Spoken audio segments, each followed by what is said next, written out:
Hola, buen día. Mi nombre es Francisco Javier, se los había comentado en el video anterior y como les había comentado, después de lo del juicio civil, yo entablé una demanda en contra del Ayuntamiento de Guadalajara y de Pensiones del Estado. Eh, Encontré muchas situaciones en el laudo, la resolución que emitió el Tribunal de Arbitraje Escalafón, que la verdad, sinceramente se los digo, me hicieron dudar mucho.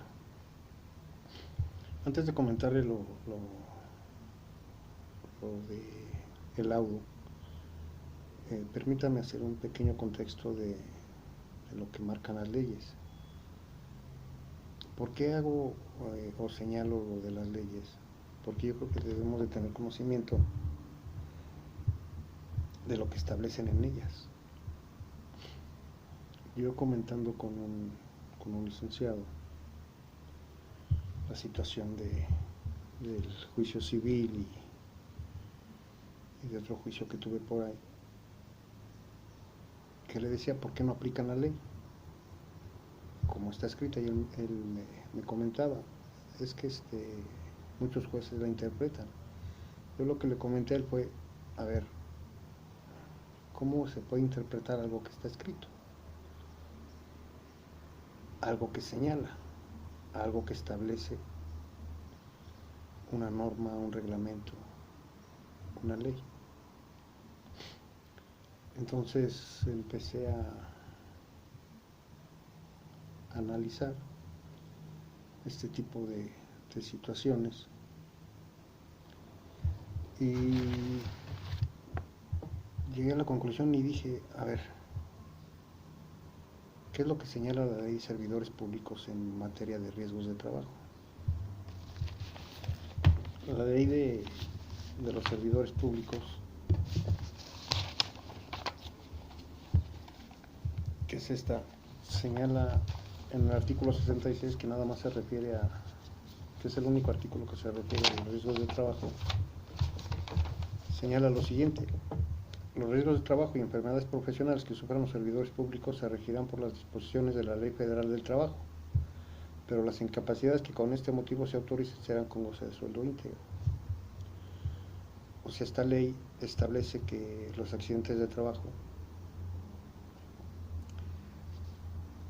se se debe de acatar lo que establece la Ley Federal del Trabajo. Y la Ley Federal del Trabajo, en lo que se refiere a accidentes de trabajo, no nada más es para los servidores públicos, es para todos en general. Aquí yo lo que les puedo comentar es que uno debe de leer la Ley Federal del Trabajo, no nada más por los riesgos de trabajo, cualquier otro tipo de situación que se esté viviendo, porque en ella se establece los beneficios y las obligaciones de uno como trabajador. Entonces, en lo que se refiere a los riesgos de trabajo, permítanme leerles algunos artículos de ella, que muchas veces yo pienso que hay abogados que no consideran mucho, que los de los tribunales o los juzgados tampoco los consideran mucho o no acatan lo que dice la Ley Federal del Trabajo. El artículo 473 de la Ley Federal del Trabajo establece: riesgos de trabajo son accidentes y enfermedades a que están expuestos los trabajadores en ejercicio o con motivo del trabajo. Esos son los riesgos de trabajo a lo que está expuesto. En el artículo 474, accidente de trabajo es toda lesión orgánica o perturbación funcional inmediata o posterior, la muerte o la desaparición derivada de un acto delincuencial producida repentinamente en ejercicio con motivo del trabajo, cualquiera que sea el lugar y el tiempo en que se presente. Quedan incluidos en la definición anterior los accidentes que se produzcan al trasladarse el trabajador directamente de su domicilio al lugar del trabajo y de este a aquel. El artículo 477 señala, cuando los riesgos se realizan pueden producir incapacidad temporal, incapacidad permanente parcial, incapacidad permanente total, la muerte y la desaparición derivada de un acto delincuencial.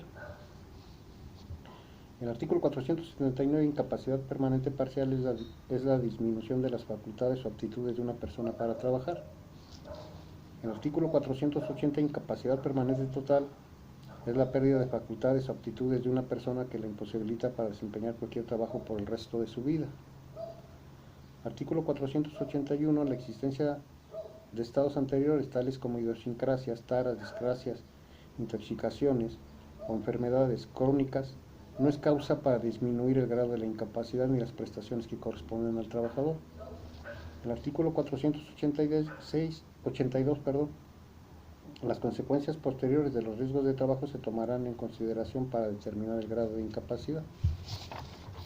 El artículo 487 señala: los trabajadores que sufran un riesgo de trabajo tendrán derecho a la asistencia médica y quirúrgica, rehabilitación, hospitalización cuando el caso lo requiera, medicamentos y material de curación, los aparatos de prótesis y ortopedia necesarios y la indemnización fijada en el presente título. En el artículo 497, dentro de los 2 años siguientes al que se hubiese fijado el grado de incapacidad, podrá el trabajador o patrón solicitar la revisión del grado si se comprueba una agravación o una atenuación posterior. En el artículo 504, los patrones tienen las obligaciones especiales siguientes.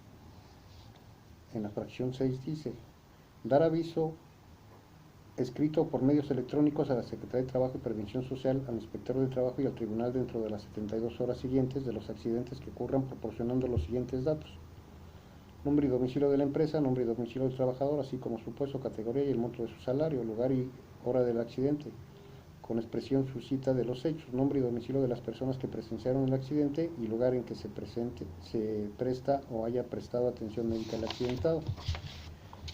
El artículo 505 señala: los médicos de las empresas serán designados por los patrones. Los trabajadores podrán oponerse a la designación exponiendo las razones en que se funden. En caso de que las partes no lleguen a un acuerdo, resolverá el tribunal. El artículo 506, los médicos de las empresas están obligados, al realizarse el riesgo, a certificar si el trabajador queda capacitado para reanudar su trabajo. Al terminar la atención médica, certificar si el trabajador está capacitado para reanudar su trabajo, a emitir opinión sobre el grado de incapacidad y, en caso de muerte, a expedir el certificado de defunción. El artículo 507 señala: el trabajador que rehúse con justa causa recibir la atención médica y quirúrgica que le proporciona el patrón no perderá los derechos que otorga este título. Entonces, de la Ley de Servidores Públicos señalan que se debe de aplicar en los accidentes de trabajo la Ley Federal del Trabajo. Y en la Ley del Instituto de Pensiones del Estado, la vigente a partir del 2009, porque en la anterior no hablaba nada en referencia a los riesgos de trabajo, en la Ley de Pensiones del Estado, vigente de 1987 a 2009,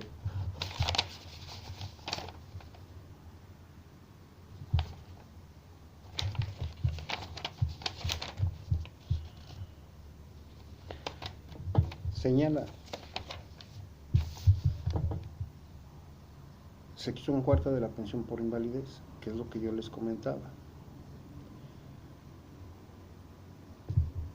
Aquí en la nueva ley añadieron estos conceptos, porque en la ley anterior no estaban. Entonces, en el artículo 76 señala: tendrán derecho a la pensión por invalidez, en la fracción 2, los afiliados que, independientemente de su antigüedad de cotización, se inhabiliten de forma total y permanente por causa de riesgo de trabajo que se haya hecho constar en el acta por la entidad pública patronal y validado por el dictamen de la Secretaría de Trabajo y Previsión Social en el Estado, conforme a lo dispuesto por la legislación laboral aplicable. El artículo 77 corresponde al Instituto la declaración y calificación del estado de invalidez. no a la calificación del riesgo de trabajo, así como la evaluación de la misma debiendo sujetarse en lo conducente a las disposiciones aplicables de la Ley Federal del Trabajo. Las secuelas de los riesgos de trabajo serán tomadas en cuenta para determinar el grado de la inhabilitación conforme a los criterios médicos, técnicos y científicos de la salud ocupacional. El instituto estará obligado a resolver en un término de 90 días hábiles la declaración y calificación del estado de invalidez, así como la evaluación de la misma.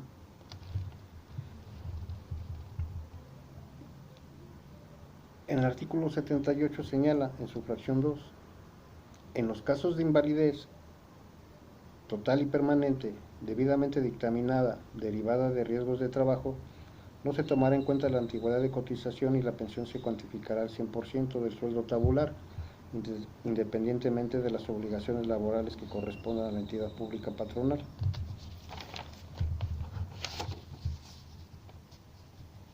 Ahí se refieren, aquí separaron la pensión de invalidez de riesgos de trabajo o por enfermedad.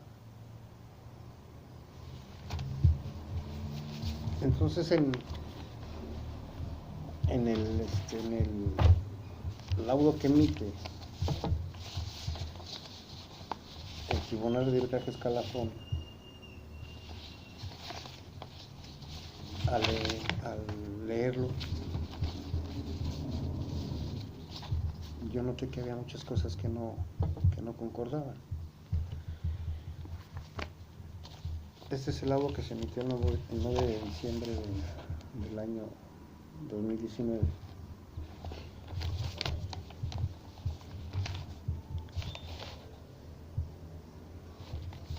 Y en este laudo, en sus proposiciones, en la segunda proposición, se condena a la demandada Instituto de Pensiones del Estado de Jalisco el reconocer al actor el dictamen de fecha 30 de septiembre del 2015 y 5 de septiembre del 2016. Consecuencia de ello, se condena el otorgar el reconocimiento de invalidez total y permanente definitivo y por ende el otorgamiento de pensión por invalidez total y permanente al 100%. Como lo narré ahorita de sus artículos, condenaron a pensiones conforme a su ley de pensiones. Y el tribunal, al condenarlos al 100%, reconoce que mis padecimientos, las secuelas que me generó el accidente de trabajo, eran por riesgo de trabajo. Como les comenté anteriormente, Pensiones se fue al amparo, el ayuntamiento se fue al amparo, nosotros nos fuimos al amparo por lo que a continuación les voy a señalar. Y el tribunal colegiado, pues la verdad no sé qué sucedió con ellos, pero violaron todo lo establecido en las leyes de servidores públicos, de la Ley Federal del Trabajo, la Ley de Pensiones de 1987 a 2009 y la ley actual. Entonces, nosotros dijimos, actuaron conforme a la ley. Y continúa el tribunal señalando, a partir de la fecha en que la patronal acredita en el presente juicio la baja del actor como trabajador para pasar a ser pensionado. Aquí empezamos nosotros a decir, a ver, espérame, se te señaló que el ayuntamiento me había hecho retenciones a partir del 2016 y a partir del 2017 me dejó de pagar como era.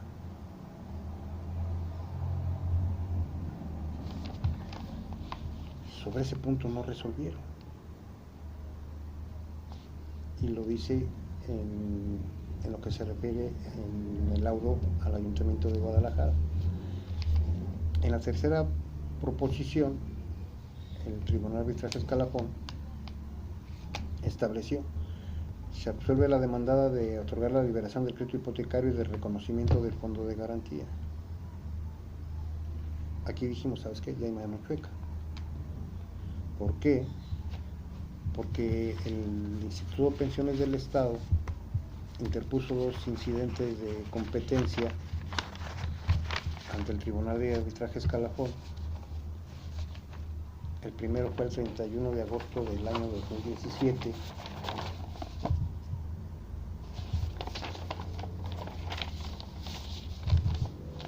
y en él resolvió. En segundo lugar, en cuanto a los argumentos que vierte el actor incidentista, Pensiones, respecto de que el beneficio solicitado en el presente juicio no es derivado de un derecho laboral, sino del cumplimiento de una cláusula contractual contenida en un contrato, y señalan lo de la escritura. Por lo tanto, la competencia para dirimir el conflicto corresponde a un juez especializado en materia civil. Esta autoridad determina, la autoridad del Tribunal de Arbitraje Escalafón. Si bien es cierto, según se advierte de las manifestaciones expresadas de ambas partes, el fondo de garantía que hace valer el ciudadano Francisco Javier Medina Velázquez fue pactado dentro de las cláusulas de la escritura pública, la vuelven a señalar, y establecen, también lo es, que el pago de ese fondo de garantía y los beneficios derivados de él no son obligaciones y derechos que nacen de la voluntad de las partes, sino que ésta se encuentra debidamente regulado por el Reglamento General de Prestaciones, Derechos y Obligaciones de Afiliados y Pensionados de la Dirección de Pensiones del Estado, que establece lo siguiente. Nosotros reclamábamos, aplica el fondo de garantía porque la escritura dice que para liberarme del crédito hipotecario, si yo sufrí algún accidente o Pensiones me decretaba el estado de invalidez, aplicaras el fondo de garantía para que me liberaras. Entonces señala en el artículo 103, el fondo de garantía es aplicable en los siguientes tipos de préstamos y el porcentaje y procedimiento de pago que para cada uno de ellos el Consejo determine. Y señalan los tipos de créditos: préstamos hipotecarios, préstamos de corto plazo, préstamos de mediano plazo y los que en el futuro se aprueben en el Consejo. En el artículo 104, el fondo de garantía es administrado por la institución y sus recursos tienen como origen el pago de los acreditados que los acreditados hacen al mismo. El artículo 105 señala, en el caso del préstamo hipotecario, el fondo de garantía cubre los siguientes riesgos: el fallecimiento del acreditado, la incapacidad permanente total del acreditado y la pérdida del bien que garantiza el pago de las obligaciones o su deterioro en tal grado que impida el cobro de la obligación garantizada.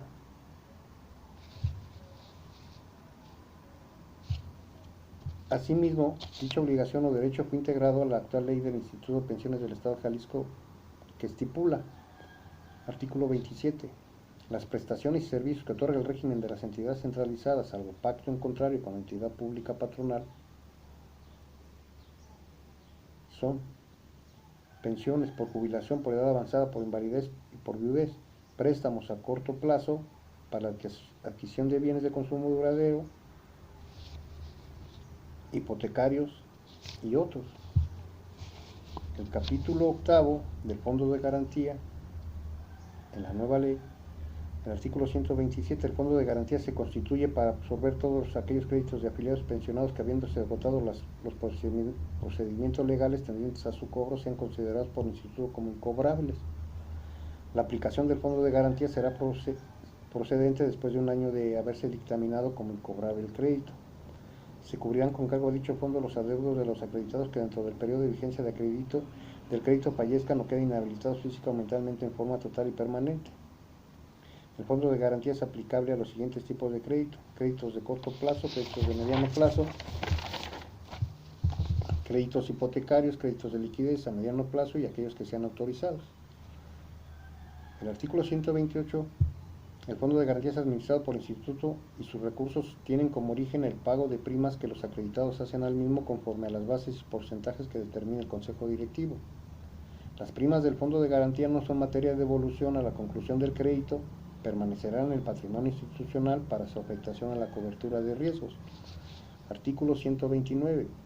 Los créditos que se señalan en el artículo 127 de esta ley serán cubiertos por el fondo de garantía en los siguientes casos: fallecimiento del afiliado pensionado acreditado, y incapacidad total permanente del afiliado pensionado acreditado, declarándose así por el dictamen médico correspondiente. Nosotros cuando leímos esta resolución, lo primero que pensamos fue, lo están marcando con negritas el artículo 129. Pensando nosotros, pues yo creo que va a ser lo hicieron así para tomarlo en consideración al momento de dictar el laudo y resolver si se aplicaba o no el fondo de garantía, que debe de ser aplicable, porque ellos mismos están señalando qué es lo que pedían para aplicar el fondo de garantía, el dictamen emitido por pensiones.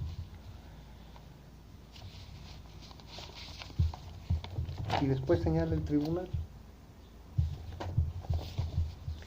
lo anterior máxime si se acredita que la ejecución de la sentencia definitiva dictada dentro del juicio laboral 149-2010 quedó sub judice a lo que resuelvan en la presente contienda. Y nosotros dijimos, entendió el tribunal de arbitraje escalafón, los magistrados anteriores, no los actuales, que fueron los que emitieron el laudo, los actuales, los anteriores, que estaba sub judice y que no iba a haber una resolución definitiva en el juicio civil hasta que ellos no resolvieran lo del fondo de garantía.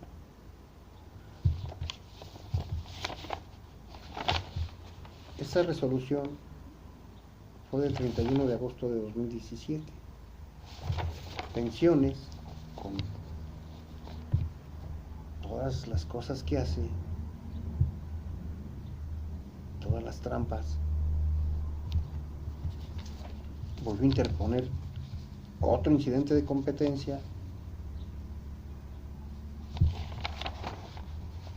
y se solucionó el 30 de octubre del 2018.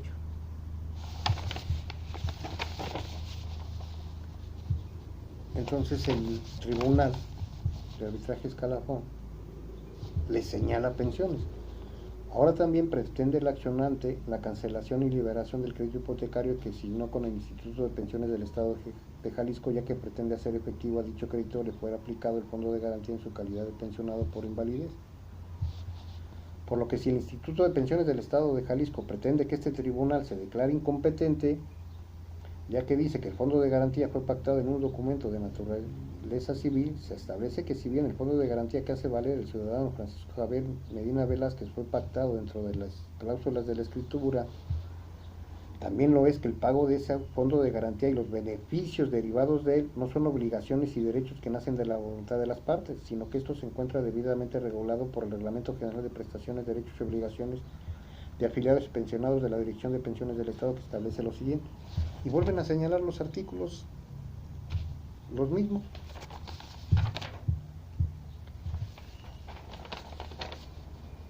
Del primer incidente de competencia, como diciéndole a pensiones: ya te lo dijimos, vamos a resolver si eso no es aplicable el fondo de garantía, y te señalo los artículos en los que se señala cuándo y por qué debe ser aplicable el fondo de garantía.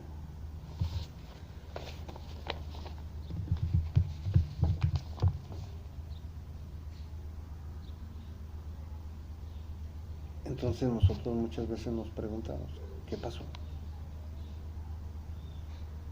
¿Hay línea?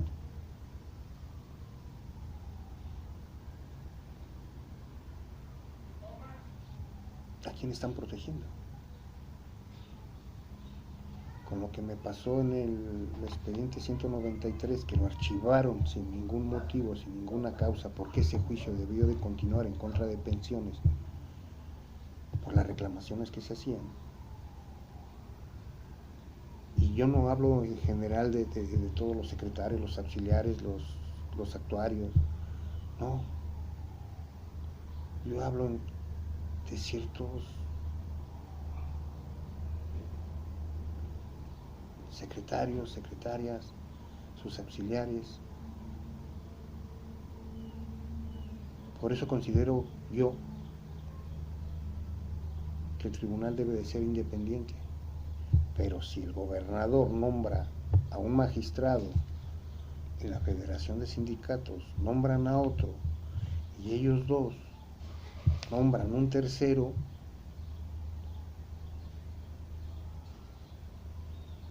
no creo que los sindicatos nos ayuden mucho. Ellos velan por sus intereses como sindicato. Igual, hay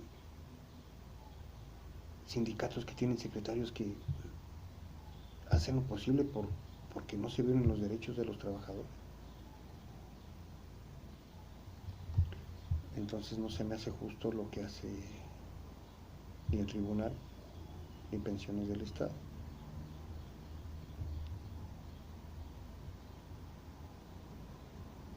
Las pruebas que se presentaron en relación a los dictámenes se presentaron conforme lo establece la ley de servidores públicos. En el año 2003, el 26 de noviembre, el ayuntamiento me dictaminó la incapacidad total permanente conforme a la Ley Federal del Trabajo. Este oficio se lo dirigió el doctor de Medicina del Trabajo del ayuntamiento al licenciado José Andrés Figueroa Durán, oficial mayor administrativo. Por medio del presente recibo un cordial saludo y a la vez aprovecho la ocasión para informar el grado de incapacidad y pago de secuelas del ciudadano Medina Velázquez Francisco Javier por el concepto de su riesgo de trabajo. El citado trabajador presenta saliente con depresión localizada sobre la columna vertebral en regiones cervicales y lumbares que de acuerdo al artículo 514, fracción 401, le corresponde un 30%. Parálisis incompleta o paresia del nervio mediano en el brazo se reduce un 10%, que de acuerdo a la Ley Federal del Trabajo en su artículo 514, fracción 120, le corresponde un 35%. Parálisis del nervio ciático polpideo externo, artículo 514, fracción 222, le corresponde un 35%. Sumado a los incisos anteriores nos da un total de 100.00, por lo cual se considera una incapacidad total permanente. Yo firmé un convenio con el Ayuntamiento de Guadalajara el 4 de diciembre del mismo año 2003 con el licenciado Juan Carlos Márquez Rosas en su carácter de síndico, y en enlace narrativa de los accidentes que sufrí, las valoraciones que me practicaron, porque una me la practicaron en el 2002, otra en marzo del 2003 y esta última en 2013 en noviembre. Y en este convenio, en la cláusula primera, señalan, con fundamento en los artículos 473, 474, 479, 482, 483, 486, 494, 495 y 514 y demás relativos de la Ley Federal del Trabajo, aplicado supletoriamente, porque como la Ley de Servidores Públicos así lo señala,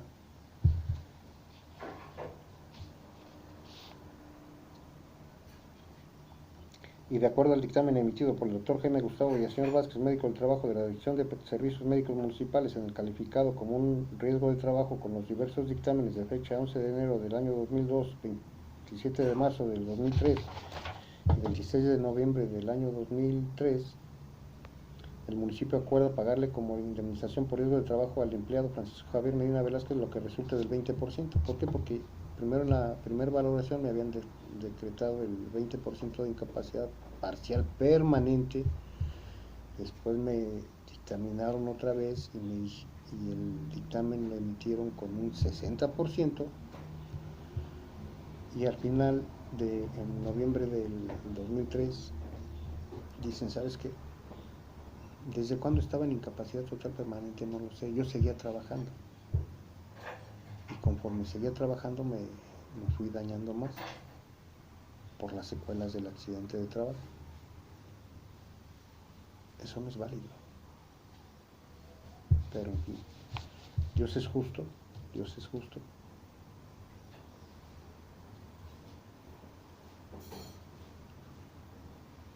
Y aunque poco a poco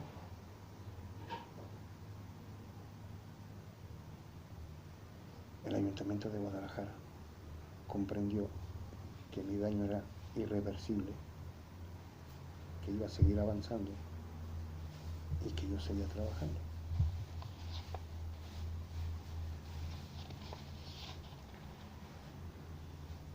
En la cláusula tercera, el municipio señala, le cubre al empleado la indemnización legal procedente de conformidad con lo establecido en la ley para los servidores públicos del Estado de Jalisco y sus municipios. Nunca señala en el artículo 66, pero en base a eso aplicaron la Ley Federal del Trabajo y de la Ley Federal del Trabajo aplicada de manera supletoria consistente en el 100.00%.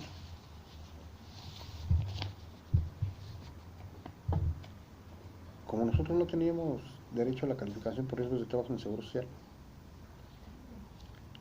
al señalar eso el artículo 66 de la Ley de Pensiones de la Ley de Servidores Públicos, quien me dio los tratamientos, quien me hizo valoraciones, quien me mandó a hospitales, quien me mandó con médicos, fue el Ayuntamiento de Guadalajara, cumpliendo con lo que se establecía la Ley Federal del Trabajo. Y una jurisprudencia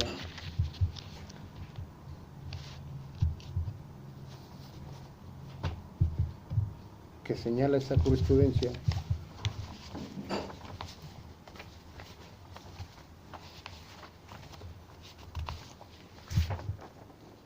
¿qué es esta? Instancia, tribunales colegiados de circuito, materia laboral, tipo jurisprudencia, riesgo de trabajo, distinción entre el sistema que contempla la Ley Federal del Trabajo y la Ley del Seguro Social. En materia de riesgos de trabajo, la Ley Federal del Trabajo enumera en su artículo 477, entre otras, la incapacidad permanente parcial y la incapacidad permanente total, las que se encuentran reguladas en los artículos 492 y 495 del mismo ordenamiento legal, respectivamente, preceptos que señalan como regla general la indemnización como forma de liberación por parte del patrón en tratándose de riesgos de trabajo. Por su parte, el sistema consagrado en la Ley del Seguro Social, en su artículo 60, establece que el Instituto Mexicano del Seguro Social se subroga en la obligación que la Ley Federal del Trabajo impone a los patrones en materia de riesgos de trabajo cuando aseguran a sus trabajadores en contra de tales riesgos. A nosotros no nos tenían asegurados contra esos riesgos en el Seguro Social, sufragando la pretensión a través de un sistema que consiste en el pago de pensiones, de lo que se sigue que de conformidad con lo dispuesto en la Ley Federal del Trabajo, la indemnización por incapacidad permanente parcial, la indemnización por incapacidad permanente total consistirá en 100% de los 1095 días de salario, y tratándose de incapacidad permanente parcial, la indemnización consistirá en la parte proporcional que se obtenga de los 1095 días, de acuerdo al porcentaje de incapacidad que se haya determinado al trabajador. Esto para el evento de que el patrón no tuviera asegurados a sus trabajadores y por tanto no hubiera subrogación por parte del Instituto Mexicano del Seguro Social. Entonces yo por eso les comentaba que la verdad nosotros los que tenemos este tipo de problemas, que estamos en juicios, yo creo que nos es muy necesario leer leyes. Si dicen, no, esta ley no es aplicable, pero se aplica, leerla, estar al pendiente de los juicios, como en el caso de los incidentes de competencia, para ir detectando si están actuando con legalidad.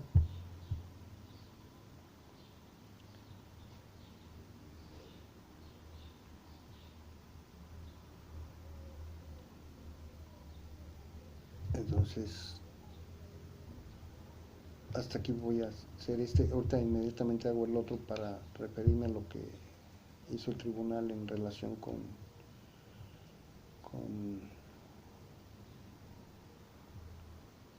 el laudo en contra del Ayuntamiento de Guadalajara. Permítame tantito, por favor.